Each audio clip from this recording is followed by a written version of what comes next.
how much we're surrounded in everyday life by these machines without even thinking too much about it. So that is essentially what I thought I'd capture in this one slide. Some of these things on the slide are essentially computers that you think of as computers, right? So if you look at the things on the top left corner, your smartphone, your tablet, your laptop, things like that, you essentially think of these things are computers and we use them every day for one or the other things. But there are a lot of computers that are kind of hidden away from our eyes that are essentially doing a lot of the jobs that we do on an everyday basis. Right. So, for example, if you look at this particular thing over here, which is essentially the picture of what is known as a self-driving car. Right. So this is a car that drives itself. Right. And one of the ways it is able to do that is because there is a lot of computers that are hidden away within the car.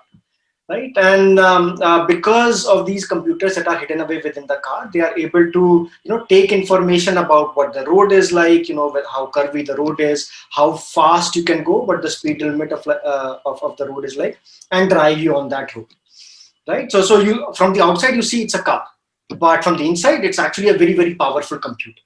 Right. Similarly, if you look at this another picture that is on the bottom right side, you see a lot of sort of things that seem like rows of lights that are glowing, right? But the most fascinating thing about these row of glowing lights is the fact that these are actually rows and rows of computers that are connected together, and then they are doing a whole bunch of things. And these are the computers that are powering the kind of services that you might be using every day. For example, you might be using WhatsApp, you might be using Facebook, you might be using Twitter, so on and so forth.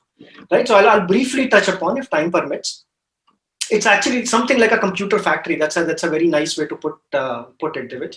But we'll talk about how this is different from a factory that actually manufactures computers.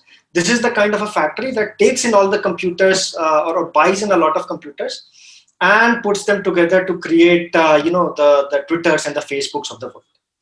Right. So this is essentially what I wanted to talk about today, is what the sort of power that modern day computers have given to the life that we are currently leading. Right. So before we go any further, when you think about a computer, right, you might have a desktop in your school, you might have a desktop at home, you might have a laptop. From the outside, it looks something like a box, right? So you have a monitor, you have a keyboard, you have a mouse, and then there's this large box that essentially does something. You don't really know what this thing is, but it does something, and it is able to do it is able to run the kind of applications that you want it to run, right? You want to open up a browser, or you want to open up a word processor or something of that sort. So what I wanted to sort of give you guys a sense of is what is inside this magic box, right? What does a computer or what is a computer kind of made up of? Right. So if you look at what a computer, or this magic box on the left that is your computer, it's made up of three main things, right? And that is essentially what most computer engineers kind of deal with putting together to make a functional computer. And again, these are all cartoon representations. So, these are not very actual representatives of what goes inside of a computer, but by and large, if you remember what each one of these cartoon things look like, then if you ever open up that magic box right next to your monitor, you will find something similar to all of these three things, right? So you will have this thing, which is called a CPU, or the central processing unit. Then you have this other thing, which is this green box with yellow smaller boxes. It is called the RAM, or the computer memory, that you might have looked at some point in time. And this third thing over here, this black box, is what is known as the hard disk drive, right? And all of these three main components of the computer sort of come together to create a functioning computer system that essentially resembles like a desktop or resembles like a laptop, right? Okay. So any questions so far? David says, do some computers not have a CPU? Actually, all computers have a CPU. So that is, so these two things that are in green, these are the things that every computer has to have. right? And I'll talk about how these two things kind of work together. So every computer has to have some sort of a CPU. Every computer has to have some sort of a memory. Good question. Okay. And Naman has a question or a comment. He says, is CPU like the brain of a computer? It is exactly like the brain of the computer. So I have a few things, couple of slides down below where I talk about how this is the brain of the computer, right? So let me try and give you some historical perspective around computers, and then I will come to a few more details about how the CPU works and how exactly it is the brain of your computer. Good point. Any Okay. questions? Yes, I think. Okay. So Vihan asks, where do circuits play a role in computers?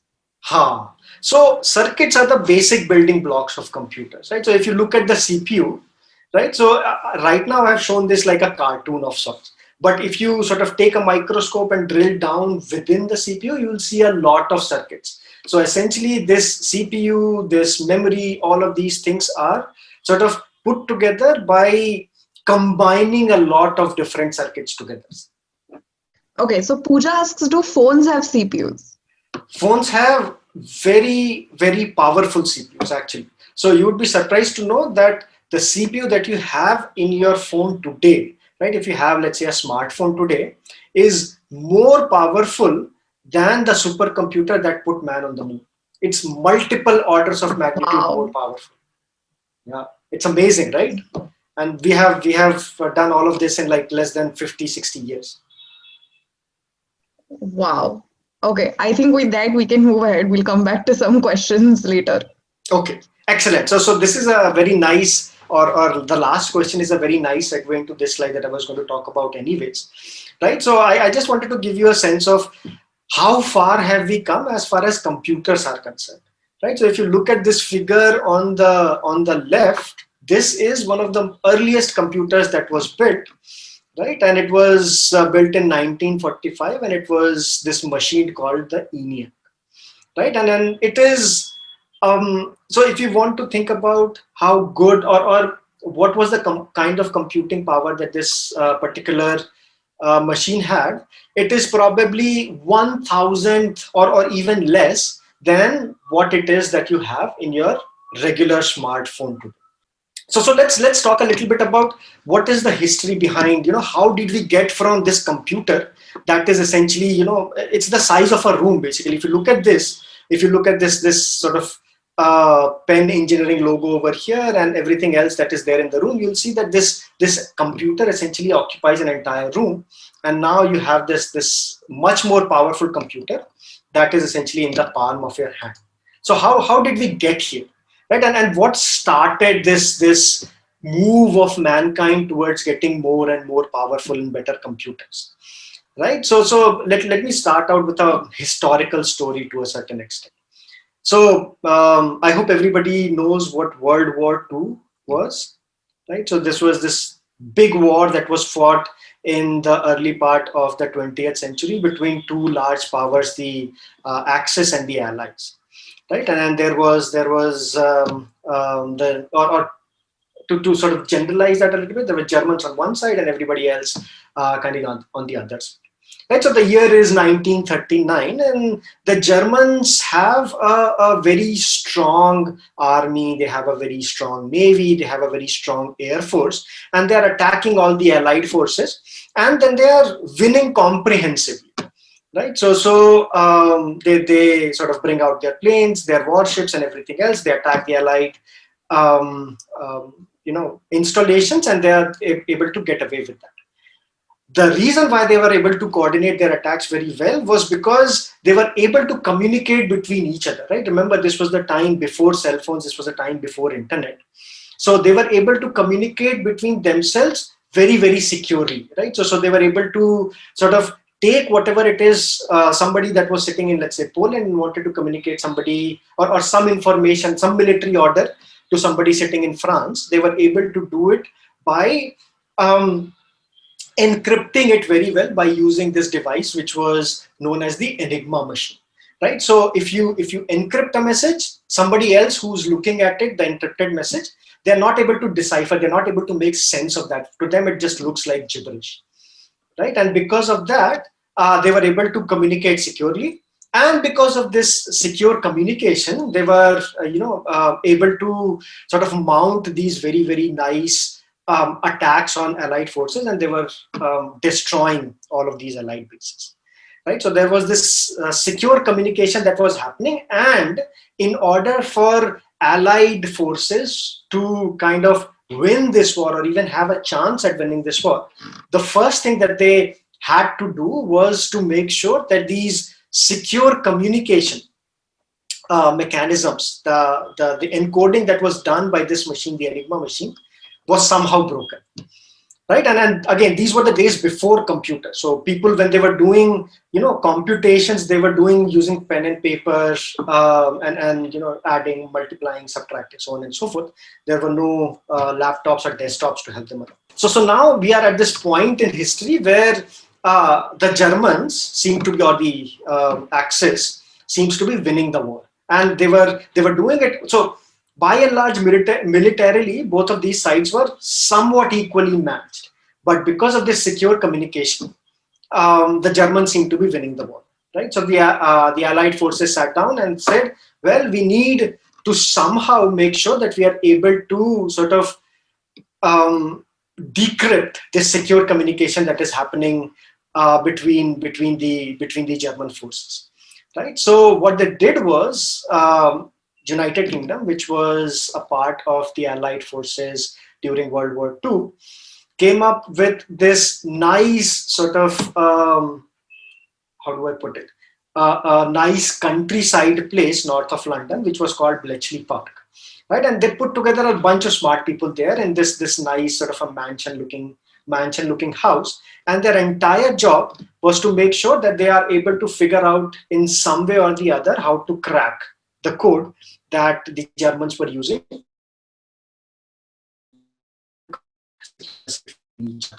right? And one of the people who was put in charge of doing that was this famous mathematician, well, now famous mathematician, who essentially became the father of the field of computer science, who was called Alan Turing.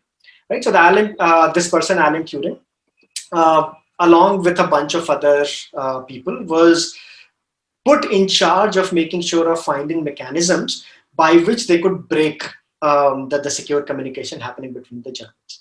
Now, because there were no computers at that point in time, they were trying to sort of come up with strategies by manually computing the possibilities, right? So they had, let's say, a team of 10 or 15 or 20 people, and then they were trying to manually come up with strategies using pen and paper so that they can break this code. And of course, it was very, very difficult because there were millions and billions of possibilities by which this encryption could have been done. So what they decided was, or what they sort of eventually figured out was, it is impossible to do this by hand. And these computations of breaking this secure computation or secure cipher, they had to devise some sort of a machine that would do these computations for them, right? And sort of take the human out of the loop and have machines do these things. And that was what caused the first computer to be born, right? So this was one of the first machines or mechanical computers that was created at Bletchley Park, and it was created solely so that it can break the code of the Enigma machine.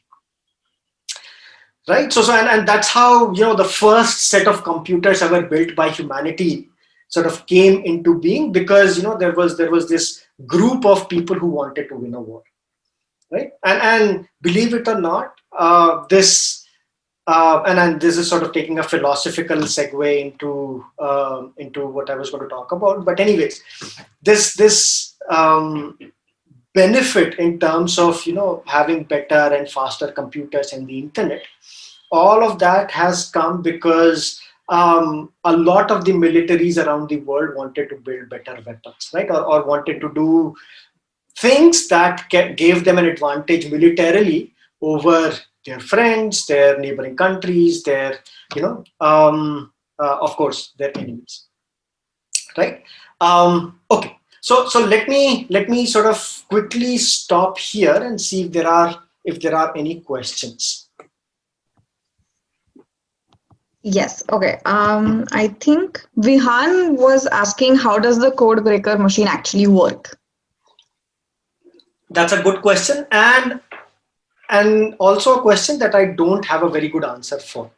Right. So all I know is that essentially, if you gave it or if you set the machine into a particular state, and that state was decided based on the communications that were intercepted by the Germans, and some of the words that these people who were working on these machines actually knew the translation for, right? So they knew that these set of characters actually meant mine, these set of characters actually meant name, so on and so forth, very very commonly used words. And based on these two informations combined together, they were able to sort of set this machine and allow it to do computations that will tell them, what a given set of strings, which was a cipher, is going to translate into English or German or something of that sort.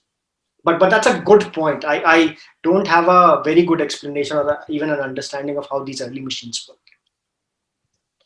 Okay. Bhavish asks how many years was this machine used and how much electricity did it use up?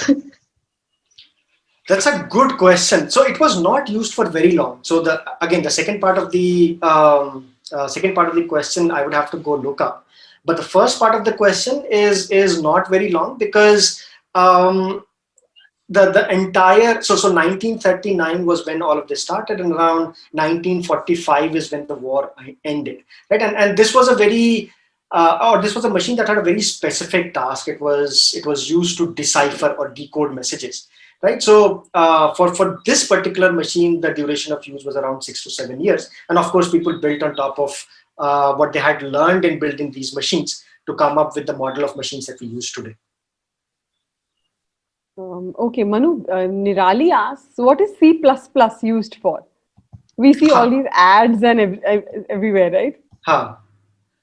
Right. So C++ essentially is a coding language that is used for present day computers. Right. So let me or why don't you hold on to that question for a bit? I think I have a few things that I'm going to talk about later on, which might be able to answer a question. But the idea is that C++ is a way in which we tell present day computers what to do, right? So you think about, oh, this is what I want to build, and then you write it up in C++, and the computer understands what it is that you want to do and sort of executes what you want to do.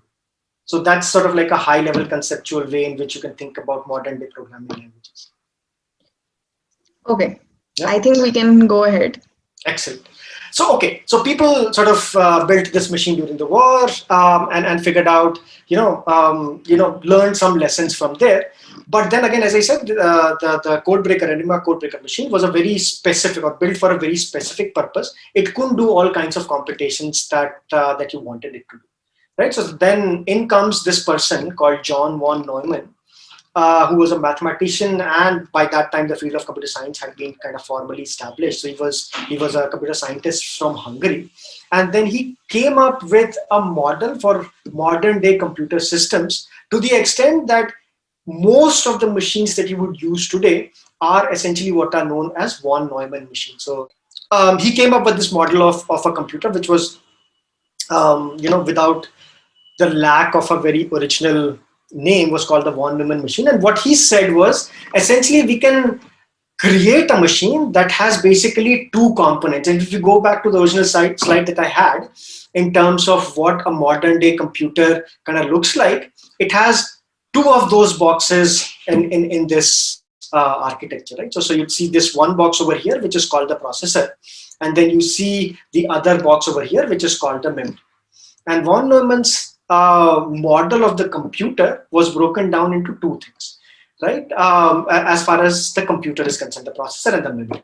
Now, processor, as we have talked about before, was essentially the brains of the operation, where all the computation that you ever needed to do, whatever you needed to add, multiply, divide, anything else, was being done on the processor. What you wanted to do, right? And the data that you wanted to do it on. So for example, if you wanted to add two numbers, that is an instruction that you're giving to the computer, right? So it's like, okay, add 5 and 10, right? So this this set of instructions, which is this add operation, was stored in memory, and the data that it needed to operate on, which is these numbers 5 and 10 in this particular example, were also sitting in memory. And what one Neumann machine did was, in order to be able to calculate the sum of 5 and 10, or add 5 and 10, you have to bring the instruction from the memory to the processor, and the data, which is the numbers 5 and 10, to the processor, do your processing over there and store the result back, right? And this basic framework of how to think about designing a computing system is essentially in place from all the way from 1950s to today, right? Okay, let me stop here and take a few questions. I'm pretty sure a lot of you have many questions. So Pooja asks, did the first computer have a keyboard? No, surprisingly. So first computers didn't understand, or were not designed to take input and output like we do to computers today. What they had were essentially punch cards, right? So you take a card and you drill holes into it. And if you drill holes into it in a specific fashion, it would convey what you wanted the computer to do. So think about it as Morse code, but Morse code kind of drawn on in terms of dots and dashes on a card. And Pooja also asked, does a keyboard have a CPU? No. So the keyboard that you have attached to your computer is essentially just something that helps you communicate with the computer, right? So I talked about how you have to tell the computer what it needs to do, for example, to write a program, right? And then keyboard is just a way of talking to the computer in a language that we understand, right? So we understand A, B, C, D, the entire English alphabet, and the computer understands zeros and ones. And internally, somewhere in the middle, these sequence of instructions that we type in using a keyboard are converted into something that the computer understands. It's completely fascinating, Manu, because when we type, we see ABCD. So it's getting converted to 01 and getting converted back to something that we understand. Oh my gosh. Absolutely. Yeah. All right. So let me quickly talk about what the basic building blocks are. And I think somebody asked the question before as well, so I don't have to spend a whole lot of time together on this slide. But what made the modern day computers possible, right? So for example, think about what von Neumann told us. He said, you can design a computer this way. If you can design a processor, if you can design a memory, you can connect them together to create a computing system. But in order to be able to design each one of those things independently, right, and to design sort of mechanisms by which you could do additions or subtractions or divisions or something else, you had to develop the basic building blocks, right? And then these basic building blocks were again developed, or these basic building blocks, essentially called the transistors, are the ones that were developed by these three gentlemen, Shockley, Bardeen, and Britton. And then they came up with a mechanism of creating these transistors and combining these transistors into things that are known as essentially gates. And gates are, and you can take a bunch of these gates and combine them together to create circuits that will do addition, to create circuits that will do multiplication, to create circuits that will do addition, or anything else that you wanted to do, right? So von Neumann gave you a model, and then these three guys gave you a mechanism of how to take that model and actually implement that in practice, right? So that was kind of more about the history of how we came to sort of design the kind of computers that we use today, what the basic building blocks are, who are the fathers of modern sort of computing technology. But let me just quickly talk about, because we have briefly alluded to the language of the computer, right? So let me quickly talk about how do the instructions that we give to the computer, right? So people are some kids have asked about, we write, or what is C++ or some other programming language, right? So we have these different kinds of programming languages. You can, if you wanted to implement something, if you have a problem that you wanted to solve, right? Let's say you wanted to calculate the digits of pi to the 10th billionth decimal place, right? And then you can write a program to sort of do that for you, right? And you can write that program using any one of the many computer programming languages that are available over here, right? But then again, those programs are very close to the languages that we as humans understand, right? We as humans understand English, we as humans understand Hindi and other languages. And what people felt over time was, we need to provide a mechanism that is essentially, or that allows humans to write up something which is more formal, that can be easily computed or easily converted into the language that computers understand, right? So if you look at this bottom box below over here, let's say I wanted to design a computer that can do two things. It can just do adds and multiply, right? And because, as I talked about before, everything is stored in memory, so you have to be able to go to one location or the other in memory, right? So I design a computer that can do a sequence of operations, and that is kind of fixed, right? So I say, okay, this is the kind of computer, or this is the kind of CPU that I want to design. It is going to have these 5 different kinds of functions, and then I go ahead and design the circuits that make up that CPU. Right? So these basic sets of functionalities, or these basic instructions that a CPU can understand, is what is known as the instruction set architecture of the computer. And what you end up doing when you write your C++ program is essentially you take that C++ program of computing, and convert that into the binary program that you run, right? So if you ever run a program by double clicking or something, it has a very specific format. It would not make sense to a human reader. So if you open up a program in a text file, it would not make sense to you, because it has been converted into the language of the computer. So this is the program that is converted into the language of the computer. And once you feed it to the computer, you give this program, this binary program, to the CPU, it understands how to decode that program and run, right? And when this program runs, it eventually sort of does what you wanted the computer to do for you, which you had specified in this program that you had written in C++. Okay. I'll stop here and take questions. Okay. So Janvi has a question. She asks, how does it know to change the language that you put into its own language that the computer understands? Okay. So that is essentially a great segue into my next slide. And I will talk about that in just a bit. But I'll take any other questions that were there for the previous slide. Okay. I think Anirudh had asked, what are transistors?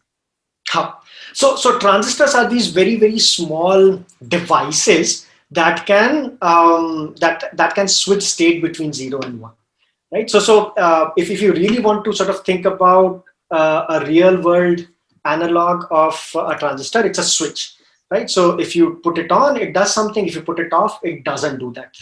And the entire idea about modern day computers is that you can take a whole bunch of these things that can go on and off, and depending on how you control the on and off of a large number of these transistors that are connected together in some fashion, then you can eventually, let's say, do an addition or do a multiplication or do a division or something of that sort, right? So you can create a circuit using these very simple things, which essentially are just on and off switches, to create more complex things, which are essentially gates, and then you can use gates to create adders and multipliers and dividers. Okay. And I think Aditi had a question regarding the punch cards again. So she was just asking if you could explain how punch cards worked. Okay, so think about it this way, right? I mean, eventually everything has to be converted into the language of the computer.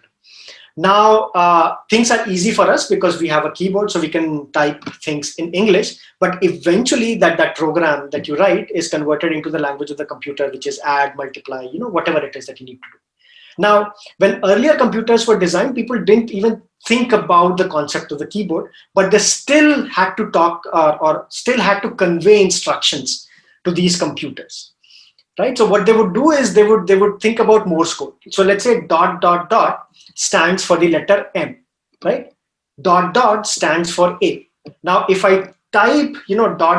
space ... that essentially means MA. right? And then eventually that MA is going to be interpreted by the machine however it decides to, kind of, or whatever it needs to do when it reads those two letters MA. So something of that sort. It was a rudimentary mechanism of communicating with the computer, whereas these keyboards that we have today are much more sophisticated ones, believe it or not. Okay, I think we can go ahead. Okay, excellent. So, right.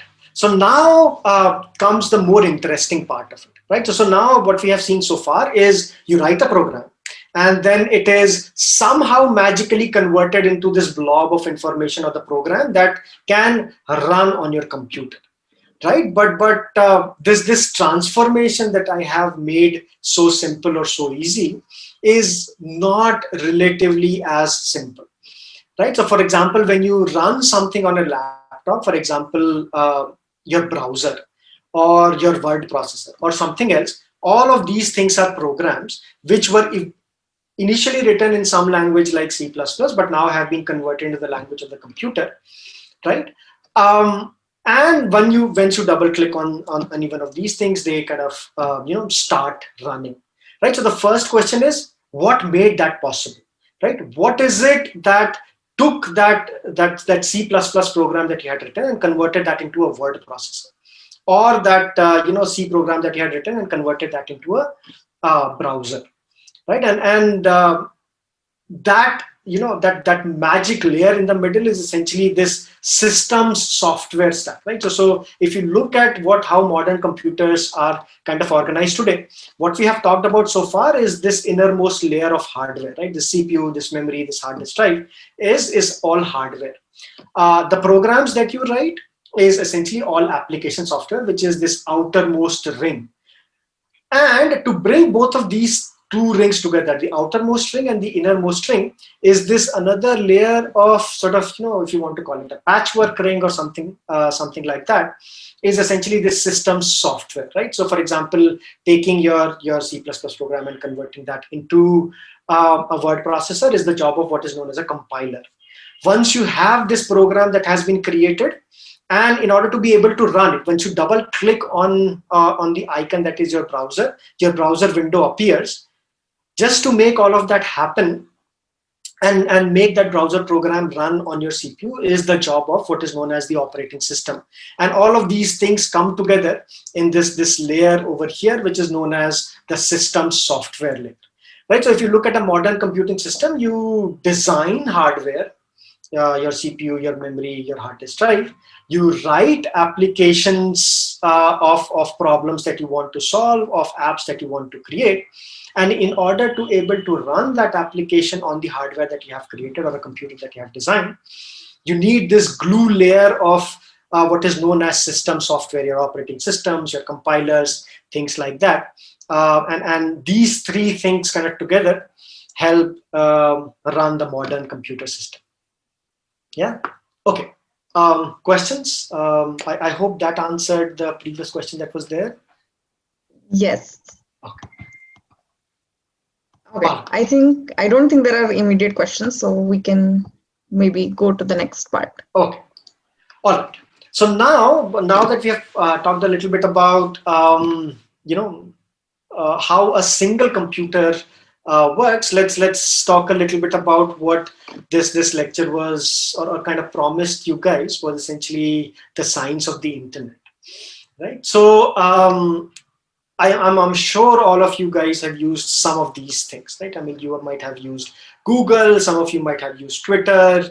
Before the pandemic started, a lot of you might have been at least using, or your parents might have been using Uber apps, order stuff from Amazon.com, so on and so forth, right? So all of these are modern day services that are powered by computers, right? And what I wanted to give you guys a flavor of was how these things or how these services are actually being powered by computers, right? So I just wanted to give you a sense of what happens when you type something in your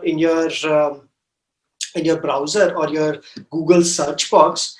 to the time it gives you the results for that search box, right? So you open up a browser, you go to google.com, you type in some query, and then within a very small period of time, right? I mean, remember, or if you look at this number over here, it's 0.71 seconds. That's less than a second. You are given all of these wonderful answers about how, not to fail an exam in this particular case, right? Anyways, so there's a complex sequence of operations that happen from the time you write something in the Google search bar to the time you get your answer. And I just wanted to give you a sense of what happens with it, right? So in this case, these two sort of things over here, whoops, okay, these two things over here are essentially your browser, and you are the one who are typing something in your browser using google.com. So you type a search query in there. Now what happens is your browser sort of takes your search query, how not to fail an exam, and converts that into information and kind of sends it out to through this complex interconnected network of cables that have been laid at the bottom of oceans and dug up through entire continents, so that you sitting in Delhi or Pune or somewhere in India can actually write something in your browser, and that information is converted into some form and transmitted all the way across the world through these cables that convey digital information to a server sitting somewhere on the world, somewhere on the other side of the world, where it looks up the information that you're looking for and returns the results back to you, right? So this is essentially how kind of computers, the ones that we have talked about in this scenario, fit in the two ends of the spectrum. On one end, it is you who's using a computer to type in a query, and it is on the other end, there is a server that is running somewhere, let's say North America, that takes in your query and sort of looks up the information that you're looking for example, results for how not to fail an exam, and send it back to you, which are essentially then displayed in the browser that you have open. Right? And all of this happens in a very short amount of time. Now, this was a very sensible model of supplying information to users when there was a small amount of digital information that was there in the world. Right? But over the past 20-25 years, the amount of information that has been generated by humans is ridiculously large. Right? I mean, and it's growing exponentially. Think about all the YouTube videos that are created every day. Think about all the new websites that come up every day, so on and so forth. All the messages that you post on Facebook and Twitter every day. And all of these continue to keep on growing, which essentially means that this one single computer over here can't handle all of those information, right? I mean, all these different kinds of services that are running, one single computer can't handle. So what do? You go sort of the Star Wars way, right? So when you have a situation in which you can't handle something by one person, you create an army of those persons, right? I mean, if you want to create an army, you take one person and then you create a bunch of clones, and then you have an army of clones, right? Similarly is what we do for services that are provided by Google and Facebook. Is essentially, when we had a small amount of information, we are running our search program, or rather Google was running a search program on one computer. But then as the amount of information grew, what we did was we essentially cloned all of these machines and created a large network of these machines, each of one which was running this search query on a portion of your type of data. Right? So if you typed in how not to fail an exam, it went to this server over here. If you typed, how to score 100 on my maths test, this went to this server over here. And all of these sort of servers were working on information that was their own to a certain extent. Right? And essentially, you can imagine how a combination of these servers can create this entire sort of functionality of Google and Facebook for you. Okay, so let me quickly stop here and take questions. Manu, you may not like this question, but Vihan has a good question. He says, why do we call a computer a dumb box? Do we? I told you it's going to Controversial. So I'll tell you this. There are parts of the computer that are actually dumb. So the memory that I was talking about, it really can't do anything useful except for just store bits of information, right? Similarly, your hard drive, it's very dumb. All it does is store things. But if you want to interpret what those things are, all of you are actually right in the sense that you have to bring that information to the CPU so that it can sort of figure out, what all of these sequence of bits actually mean. Very nice, Manu. Thank you. Asneha, there are a few good questions as well. Yes. You can. Okay, so Tanishka asks, what is the difference between like a normal PC and a laptop? Actually, if you sort of abstract away everything else, it's exactly the same. So you have a memory, you have a CPU, and you have a hard disk, right? And then you have a whole bunch of sort of things that connect these three things together. Now, a typical desktop system is not very portable, right? So you can't like take a desktop and move around with it. It would be very clumsy to do that. But a laptop is much more portable, right? So what people have also figured out over time is how to make sure that you can miniaturize a whole bunch of things, right? So the exact same set of components that are there in that box that is called, quote unquote, the CPU box are the same set of things that are in their laptop. But very smart people over time have figured out how to make sure that everything fits in that laptop form factor. So Janvi had a question where I think she asked, how is the internet so fast? How can it give us results so fast? So there are multiple aspects to that, and that's an excellent question, right? So there are one is essentially these cables that run underground across continents. They are what are known as fiber optic cables, and they can convey information at the speed of light, right? So even though you're typing somewhere some information in your browser sitting over here, once it gets into these very fast cables, information is transferred from Asia to America at the speed of light. So that's one point of it. The second part is especially for your Google search results. Google over time, or any one of these companies over time, have worked really hard such that once they get hold of the query that you're looking for, once they know what is it that is the information that you're looking for, they send you back the results, or they compute the results back of that query as quickly as possible, right? So they have shortened that time to almost negligible as well. So your information communication is very fast because it's done at the speed of light, and the amount of time it takes to fetch the results that you need is also very fast because, of course, Google and Facebook have been at it for like 20 years. So that's the short answer. The long answer is very complicated. Okay. So Janvi has another really nice question as well. She asks, whenever we're typing something, say into Word, and we make a spelling mistake or you type something that's wrong, it immediately highlights it and tells you that it's wrong. So how does it do that? Excellent question. Right. So what happens is essentially once you type in something, your processor, your Microsoft Word has an inbuilt smaller program. So your Word is a larger program, and it has a small sub program, if you want to call it, which is essentially an algorithm for spell checking, right? So it essentially has at the backend a dictionary that is kind of embedded in that program, and it keeps matching whatever it is that you're typing against that dictionary.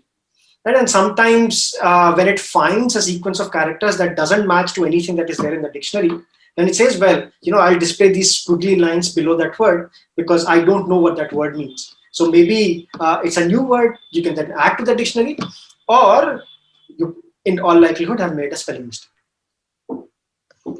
Okay, I think we can move on and we'll take questions maybe at the end now.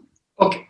All right. So, okay. So that is essentially, this is the actual picture of a server farm or a computer factory, what people are referring to before, right? And in computer engineering, we refer to these things as warehouse scale computers. So I hope everybody knows what a warehouse is. Essentially, is this where you store a lot of things, right? I mean, you have a warehouse where you store, goods, grains, so on and so forth. This is a warehouse which essentially is filled with computers. They are connected to each other in some fashion, and these are all the computers that are kind of working together to power the Facebook service that you are using, or the Twitter service that you're using, or the Google service that you're using. And each one of these large scale internet companies maintains multiple of these things, right? So if you go look up, if you go and try to Google for things like Google data centers or Facebook data centers or pictures of Facebook data centers, you will see these large buildings that are just have rows and rows of computers that are kind of connected together. So if you see this one thing over here that is between the two blue sort of wires is one computer. And as you can see, there are tens of these in one column, which is known as a rack, and then you have multiples of these columns, and this is just one aisle. You can have multiples of these aisles in a warehouse scale computer or a data center, and then you have multiples of these data centers all across the world, right? And that's how they have kind of optimized, the Googles have optimized the performance of the queries for the data that you're looking for, so as to be able to give you the results of that query in less than 1 second, right? I wanted to talk a little bit about one service that you think you are using is essentially comprised of multiple services. So for example, if you go to Amazon.com and look for something, you see a whole bunch of things that come up for a particular item, right? You have images that come up, you have ratings that come up, there is your cart that comes up, your account information that comes up. There's a whole bunch of this recommendation things that come up. It's like, okay, if you're trying to buy a book, people who bought this book have also bought all of these different books in the past, so you might want to take a look at those as well, right? So all of these things, all of this information that is displayed to you on one browser is something that is collected from a whole bunch of different sources and put together and sent to you as one web page, whereas in the background, it is being made up by sort of putting a whole bunch of different things together. And each one of these things, essentially, that puts together a part of the page that you eventually end up seeing is essentially what is known as a service. And each one of these services could be running on, one or the other of these computers or servers in this large warehouse scale computer or large data center that I was talking to earlier. Right, so this is sort of like a cartoonish representation of what I was talking about earlier. Is essentially you send in your request for, let's say, a book or a DVD that you want to search on Amazon.com. It goes through this series of pipes or optical fibers that have been laid out to take the information that you have and send them over to Amazon's data centers, where you have these different layers of servers, and each one of these layers is doing one part of the job for you. This layer of server is trying to fetch all the images that have to be displayed on that web page. This layer of servers is fetching all the ratings that have to be displayed on that web page.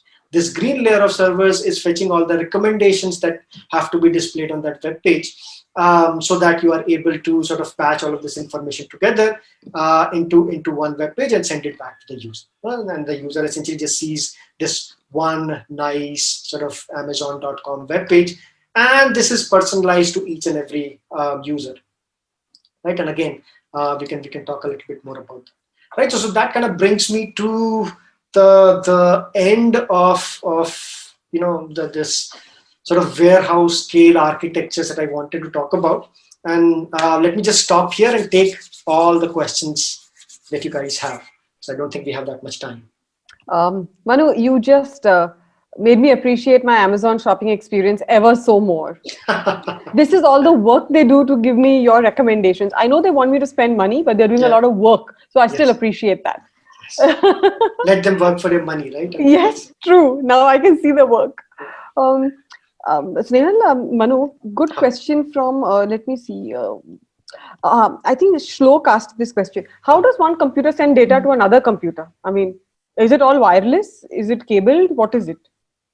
Okay, so that's a good question. It's typically a combination of wireless and wired, right? So, for example, when you try and send the information from your laptop over to this cloud of interconnected cables, then you are sending information over the wireless network, which is also a network, right? And then it goes to your internet service provider, who's then typically connected through wired connections. At some point in time, this wired connection goes all the way to the edge of a continent, and from that point onwards, it is carried through underwater sea cables to the next continent, basically, right? And then when you get to the next continent, that entire process is actually reversed, right? So if you're let's say communicating with somebody over FaceTime or WhatsApp or whatever, like you're doing a video call to somebody, some of your friends who are sitting, let's say in North America, right? So it goes over wireless and then goes over to your ISP, goes underwater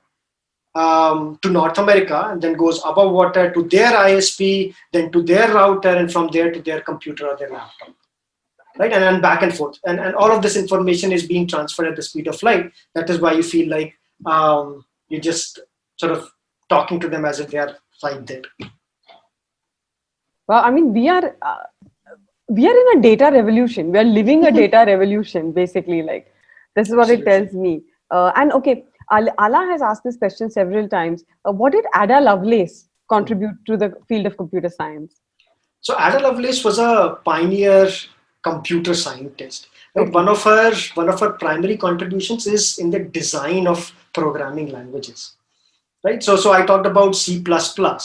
Right. Ada Lovelace was the pioneer in designing the Ada programming language. Right. So it's an interface on how we instruct computers to sort of execute our will. All right. Okay. Okay. We can move on then, Manu. We are almost at 6. We can move on. Excellent. So Yes. maybe I'll not go on to the next slide because it might have me sort of give a little bit more background. But I'll just stop here and take questions. Okay, so I think Yatharth had a question. His question was, every time we Google something, our request for information goes to the server. But where do the servers get the information from? How do they have all the answers? That is a very excellent question, right? So what Google also does in the background is what is known as crawling the web for information. Right. So, for example, you might, if you go to class, you take notes, right? And then you can go back and look at your notes and then, tell the answer to a question if somebody asks you that. But that is sort of contingent on the fact that you actually have notes. Similarly, Google has these programs that are known as crawlers that just crawl all the information or all the websites that are out there, that all the information that is out there, and bring it back to their data centers or their warehouse scale computers, where it is actually indexed and put in a form that is quickly searchable, right? And then they keep doing that on a regular basis, and that's why they have their results that are so up to date, right? So it's not like you send your request to Google and Google sends it somewhere else. What they're doing is they're collecting all the data from everywhere else, and they're doing that on a very regular basis. So they actually have information about, a large fraction of all the digital information that is out there, and that is actually accessible by any public program, so to say. Thank you for your time, Manu, and for the effort you put in creating this story.